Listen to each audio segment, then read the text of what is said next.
Have you ever wondered why this exercise is called a jumping jack? Or why we often refer to muscular people as jacked? Well, these two very common terms are the result of one man.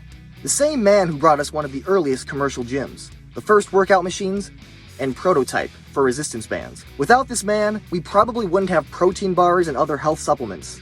Without this man, women and the elderly would likely fear working out with weights. And it cannot be overstated that without this man, exercise as we know it would not exist. I am referring to the godfather of modern fitness, a man named Jack LaLanne. Jack LaLanne? Don't worry, I'll save you the Jack LaLanne way.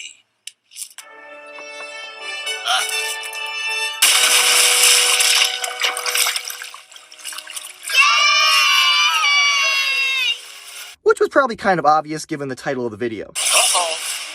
Anyway, no matter how you look at it, Jack LaLanne was one of the most important minds as well as impressive physical specimens that has ever walked the earth. Even by today's standards, Jack LaLanne seemed otherworldly. Often referred to as the first fitness superhero, Jack was not only known for his incredibly ingenious contributions to health and wellness, he was also known for his outrageous feats of strength and overall physicality. At age 42, he set a world record of 1,033 push-ups in 23 minutes. At age 60, he swam from Alcatraz Island to Fisherman's Wharf, handcuffed, shackled, and towing a 1,000-pound boat behind him. And at age 70, again, handcuffed, shackled, and fighting strong winds and currents, Jack towed 70 boats with 70 people for a mile and a half. How can you swim if you're handcuffed? Oh, you swim like a dolphin. And these are just a few selections amongst many other great feats. Though it could have been assumed that Jack would defy age and live forever, scientists believe that the first human being who will live 150 years has already been born. I believe I am that human being. he unfortunately died in 2011 at the age of 96 due to complications with pneumonia. But he allegedly continued his workout routine leading up to the day before he passed. To say that Jack was one of a kind would be like saying that water is wet or oranges are orange. It's an obvious statement. Arguably the first real fitness influencer, Jack was a genuine force for positivity, honesty, and integrity. Thanks very, very much for letting me come into your home.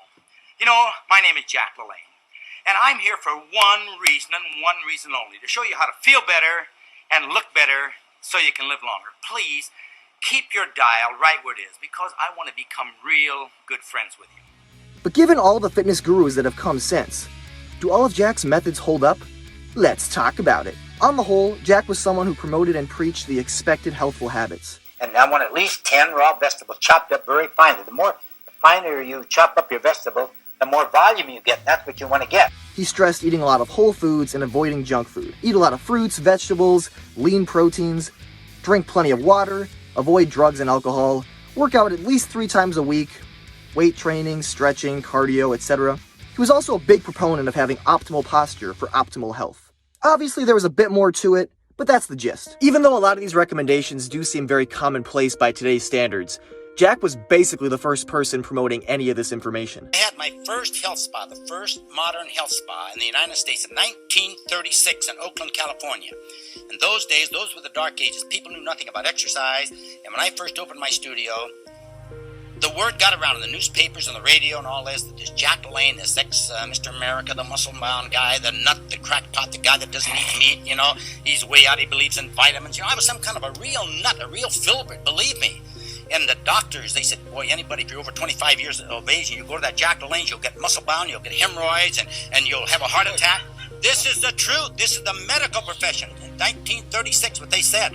And all athletes were absolutely forbidden to lift weights of any kind, any progressive weight training. The athletes, some of the University of California fellows, you know, from up north, they were coming to my studio to train, and the coaches said, look, if you don't quit that Jack LaLanne, you're going to get muscle bound, and we're going to kick you off the team. They had to quit. That's exactly what happened to me way back then. But unlike a lot of the fitness gurus that have come since, Jack truly covered all of his bases in regards to his teachings. For example, our dude Jack even encouraged facial exercises. Mm-hmm. Now side to side. But beyond these commonplace health practices, Jack was really into motivation and happiness. You don't see very many smiling people anymore. People have lost the ability to smile. This is right. Next time you walk down the street or you're on a bus or a streetcar, you see what I'm talking about. You see the people with their long faces are out of condition, you know, but they have everything. They have all the money in the world and all these modern conveniences. What's the matter with the people? The man was the definition of health, both physical and mental. He strongly believed that money and materials were not a means toward happiness. He spoke a lot about setting goals, having meaningful relationships, nurturing willpower, and smiling as much as humanly possible. Interestingly enough, Jack also spoke a lot about physical appearance and sexual attraction. Okay, boys and girls, this is Friday, and this is the day that we've been waiting for. So you go get Mother, bring her right over to the television. You say, Mother, come on, Jack LaLanne's going to show you how to have a brand new figure and how to be more beautiful. Will you do that? Run and get her, come on. And just how much proper fitness and nutrition practices can lend to these facets of existence. Now we're going to do something for you to have wonderful, tight buns. I remember when I first started telling I couldn't talk like that, I know. Now, He even touted the importance of hygiene and skincare through hydration, lubrication, and even wearing the right kinds of clothing. For him, this was all an important consideration that accompanied some of the less superficial benefits of healthy living. Do you use Viagra for your sex life? How was your sex life at 93? One of the greatest things about Jack was how genuine he was in his mission. The idea of a fitness fad really didn't exist yet. What Jack asked was that people move more, whether that meant a devoted bodybuilding session, or just simply getting off the couch during a TV commercial to do some exercises or stretching. He wanted people to eat wholesome, filling foods, all the different fruits and vegetables. The man didn't discriminate. Lean proteins that weren't loaded with calories for optimal muscle recovery. The man, he just really wanted people to be happy. And at the end of the day, isn't that what we all want? Jack believed that healthy living was the answer to happiness, as he practiced what he preached and reaped the benefits. He just wanted to share that with his fellow human beings, many of which were far from perfect health. The number one thing, if you are overweight, you have to count calories, period. He wasn't trying to sell anyone on a magic diet, magic exercise routine, or magic pill. Now, all of that being stated, we cannot discuss Jack LaLanne without mentioning the Jack LaLanne Power Juicer. Perhaps the one piece of advice that I am not in full agreement with was Jack's obsession with juicing. And no, not that kind of juicing. Jack was a big believer in drinking freshly juiced fruits and vegetables. Of all the things that Jack believed, this may be the only one that is outdated. Until now, this was the only way to get juice from an orange. You mean there's a better way? Juicing fruits and vegetables rids them of most of their fiber, and we want fiber. Juicing also requires more fruits and vegetables to yield enough actual liquid, leaving you with a beverage that contains a lot more sugar and calories. Again, without a lot of the fiber. You got all that from one bag of oranges? That's right. Sure, Jack didn't advocate for simple store-bought juices, but still, with all this in mind, I don't think Jack had ill intentions. He's been quoted as saying, "Why the heck am I so enthusiastic about juicing? Is it because I sell the Jack LaLanne Power Juicer?"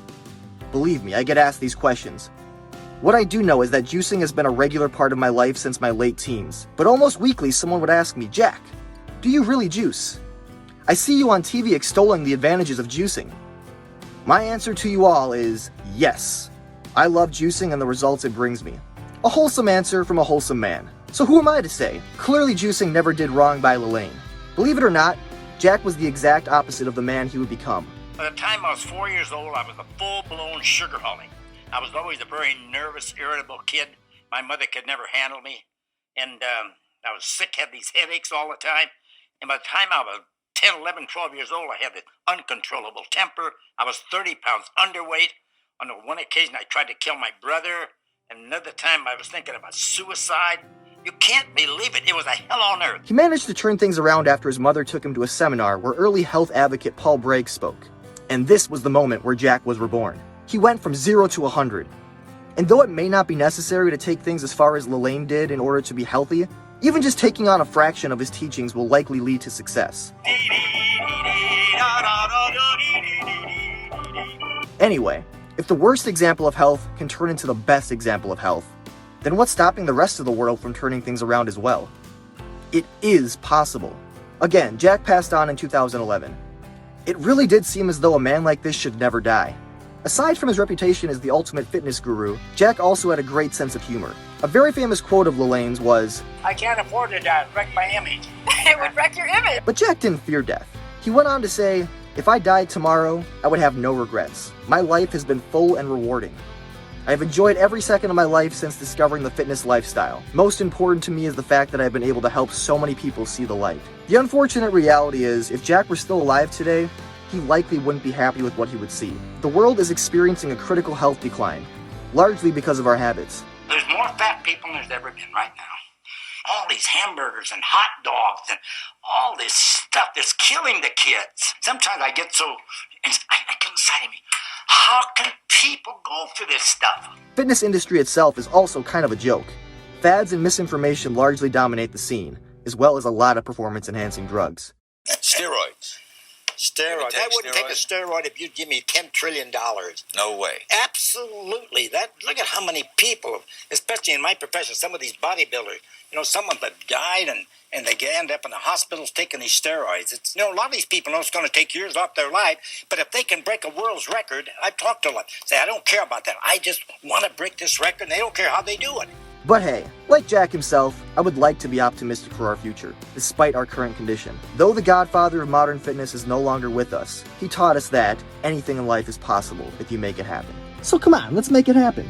If you watched this video up until this point, please give it a like, a comment, and consider sharing it so we can celebrate Jack LaLanne's influence. I greatly appreciate the support. And if you'd like to see other video essays like this, as well as more impassioned content, hit that subscribe button. I wish you all health and happiness. Hopefully I'll see you soon. I think literally 3 days after I came to America in 1968, I saw him on Muscle Beach. I don't know if you remember that, Jack. And you were doing push-ups and sit-ups for 1.5 hours straight without stopping, going back and forth, push-ups and sit-ups, push-ups and sit-ups. And then he added another 1,000 chin-ups to that. So he's an extraordinary man this year. He has served with me on the President's Council on Physical Fitness and Sports and on the Governor's Council on Physical Fitness and Sports. There's literally no one that has promoted fitness all over the world more than Jack LaLanne. Another big hand for the great leader in fitness.